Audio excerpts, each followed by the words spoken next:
안녕하세요.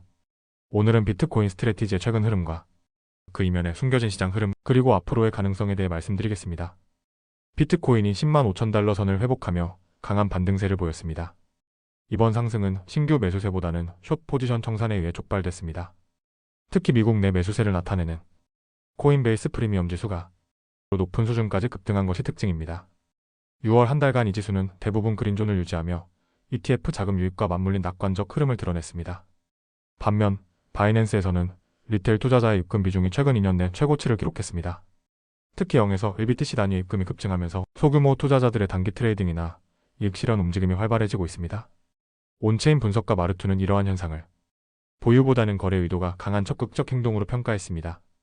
이번 상승은 비트코인 일요일 저점인 98,300달러에서 반등하며 하루 만에 약 6.7% 상승한 데서 비롯됐습니다. 해당 상황을 분석해보면 고배율의 롱이 급락으로 인해 청산당하고 숏 포지션들이 수익을 실현하면서 급격히 미결제 약정이 감소하는 것을 볼 수 있습니다. 하지만 이후 미결제 약정이 상승하고 비트코인 가격도 상승하면서 다시금 상승의 추세로 돌아섰다는 것을 알 수 있습니다. 이는 과거 데이터를 보더라도 대규모 롱 청산이 이루어진 이후 비트코인의 바닥이 오고 단계에 있어서 모두 급격하게 가격이 반등함을 확인할 수 있습니다. 즉 매수 세력들이 고배율의 롱 포지션을 청산시키고 이제 비트코인을 다시 상승하기 좋은 상황으로 변화하여 매수를 시작한다는 것을 알 수 있습니다. 즉 비트코인이 그만큼 가벼워지고 이제 상승의 준비를 하고 있다는 것을 알 수 있습니다. 현재 펀딩비는 상승세를 보이고 있습니다. 비트코인 펀딩비는 선물 거래소에서 매수 또는 매도 비율이 어느 한쪽으로 쏠렸을 때 비율이 높은 포지션의 투자자들이 주기적으로 반대 포지션에게 지불하는 비용입니다. 이는 투자자의 심리를 반영하는 지표로 펀딩 비율이 0 이상일 때 매수 심리가 0 이하일 때 매도 심리가 더 우세함을 나타냅니다. 비트코인의 지속적인 상승세를 견인하기 위해서는 미결제 약정의 지속적인 증가가 이어져야 합니다. 향후 비트코인이 108,500달러 저항선을 테스트할 가능성이 있으며 이 구간을 돌파할 경우 본격적인 상승장이 재개될 수 있습니다. 반대로 펀딩비만 상승하고 미결제 약정이 따라주지 않는다면 102,000달러 수준으로의 재조정 가능성도 배제할 수 없습니다.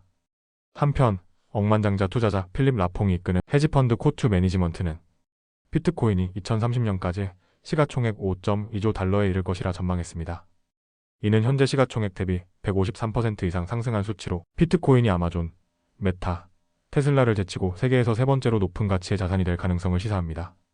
해당 분석은 코투가 주최한 이스트 미츠 웨스트 연례 컨퍼런스에서 발표됐으며 비트코인을 포함한 암호화폐 시장의 성숙 가능성과 향후 5년간 자산 가치에 대한 심층 리서치를 기반으로 하고 있습니다. 코투뿐 아니라 월가에서도 보다 공격적인 전망이 제시되고 있습니다. 펀드 스트레세 톰 리는 단기 목표로 15만에서 25만 달러, 장기적으로는 300만 달러, 시가총액 63조 달러까지 가능하다고 언급했습니다. 하크 인베스트의 캐시 우드 역시 1.500만 달러 전망을 내놓으며 이는 31조 달러 규모의 시장 가치를 의미합니다. 이러한 예측은 고정된 공급량, 인플레이션 해치 수단, 그리고 블록체인 기반 금융 인프라의 확장이라는 비트코인의 구조적 강점에 기반합니다. 특히 스트래티지나 게임스탑처럼 비트코인을 재무제표 자산으로 편입하는 기업이 늘어나면서 비트코인의 재무자산으로의 역할도 강화되고 있습니다. 직접 투자에 부담을 느끼는 투자자들은 현물 비트코인 ETF를 활용하거나 코인베이스, 로빈후드 등 암호화폐 관련 주식에 간접 노출하는 방식도 고려할 수 있습니다. 실제로 최근 1년 기준 비트코인과 관련 종목들은 S&P 500, 나스닥, 금보다 높은 수익률을 기록했습니다. 비트코인이 기존 투자 수단을 완전히 대체하는 자산은 아니지만 포트폴리오의 일부 비중으로 편입할 경우 장기적인 리스크 해지와 분산 효과를 기대할 수 있다는 것이 전문가들의 중론입니다. 한편 비트코인 상승에 대해 회의적인 시각도 존재합니다. 과거 비트코인 하락 직전 8주 동안 112억 달러 이상의 현물 ETF 자금이 유입되었음에도 불구하고 가격 상승폭이 10%에 그치면서 시장 참여자들 사이에 의문과 불안이 커지고 있습니다. 암호화폐 전문 매체 비인 크립토에 따르면 매트릭스 포트와 테넥스 리서치는 비트코인 ETF 유입과 가격 간 괴리에 주목하며 시장에 눈에 보이지 않는 대규모 매도세가 존재하고 있다고 분석했습니다. 특히 장기 보유자나 초기 투자자들이 매도에 나서면서 ETF 자금 유입의 긍정적 효과가 상당 부분 상쇄되고 있는 것으로 보이며 트럼프 전 대통령 당선 이후 시기와 비교했을 때 기관의 매수 속도가 둔화된 점도 투자자들의 경계심을 자극하고 있습니다. 금융 분석가 제이콥 킹은 스트래티지의 매수량이 매번 평균 52%씩 감소하고 있다며 시장의 보수적 정서를 반영한 결과로 해석했습니다.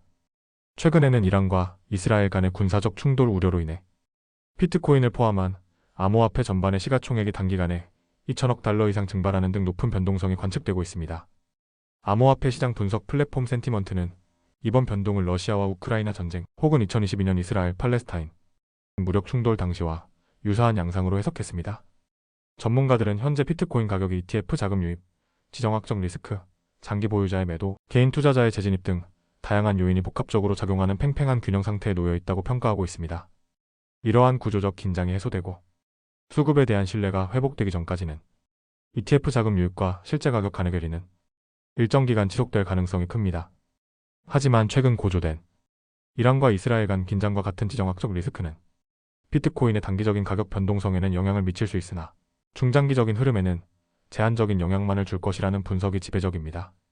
디지털 자산으로서의 비트코인은 글로벌 분산성과 낮은 상호의존성 덕분에 지정학적 충격에 대한 회복력이 높다는 평가가 지배적이며 오히려 이러한 불확실성이 비트코인을 안전자산 대안으로 인식하게 만드는 요인이 될 수 있습니다.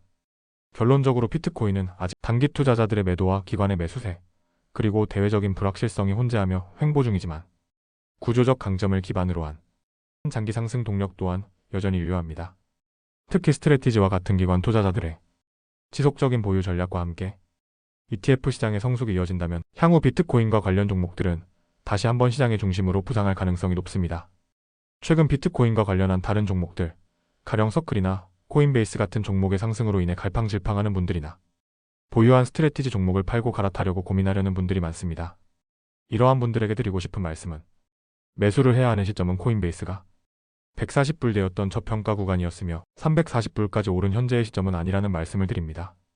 저도 과거 코인베이스가 크게 하락하였을 때 해당 종목을 작은 비율로 매수하였고 이에 대한 정보를 공유드렸지만 모든 것이 크게 상승하였을 때 뒤늦게 이를 추격 매수하는 것은 매우 위험한 투자 방법입니다.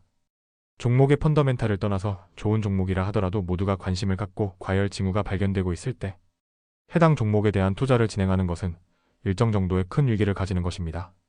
비트코인이 상승한다면 비트코인을 직접적으로 보유한 스트래티지와 메타 등의 기업뿐만 아니라 코인베이스나 서클, 알트코인들과 같은 연관 투자 분야들도 함께 상승하게 됩니다. 결국 어느 종목이 가장 크게 상승할지는 각 개인의 보는 안목과 투자의 판단과 연결된 문제입니다. 모든 투자는 순환매라는 것이 존재하고 나스닥이 올랐다고 나스닥을 따라 사는 것이 아니라 나스닥이 오르면 다음에는 무엇이 오를지 판단하고 이를 선제적으로 매수하는 것이 투자에 있어서 중요하다고 생각합니다.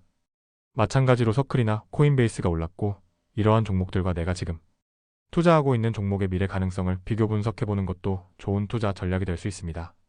오늘 정리하여 말씀드리는 것은 신규 상장된 서클이나 코인베이스는 현재 들어가기에는 상방의 파이가 작고 상대적으로 위험은 크기 때문에 효율적인 투자는 아니라는 말씀을 드리고 싶습니다. 오늘 내용이 도움이 되셨다면 좋아요와 구독 부탁드리며 다음 영상에서는 마이크로 스트래티지의 주가 흐름과 함의에 대해서 자세히 다뤄보겠습니다. 감사합니다.